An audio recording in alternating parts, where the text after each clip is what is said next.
আজকে দোকানে লটারি আনছি, কেউ দেখে ফেলার আগে রোবটম্যান আর 500 টাকার টিকিটটারে লুকায় রাখি। আরে আরে দোকানদার, তোমার আর লুকাইতে হইব না, আমি সব দেখে ফেলছি। এটারে পুতুলের ভিতর লুকিয়ে রাখি। আহা কি আনন্দ, কেউ আর দামি জিনিস পাবে না। ও দোকানদার তুমি এত হাসতেছো কেন? রাকিব রে, হাসতেছি আর সাদে নাকি রে? এই যে দেখ নতুন লটারি আনছি রে। দোকানদার, আমিও কাটবো লটারি। তোমার নতুন লটারির দাম কত?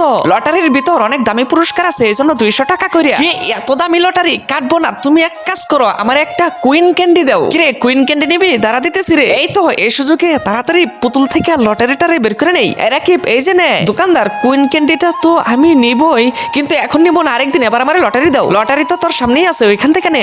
কি মজা কি মজা, এবার আমি লটারি কাটবো। এই দোকানদার, আমি এই দুইটা নিলাম, এবার টিকিটটারে পাল্টায় নেই। এই দোকানদার, এই যে দেখো আমি সবচেয়ে দামি লটারি পাইছি। আরে কি বলিস রে, এটা তো পাওয়া সম্ভব না রে। হায় হায়, আমি শেষ হয়ে গেছি রে। এইবার তুমি আমার দামি লটারি দাও। আচ্ছা দাঁড়া দিতেছি রে।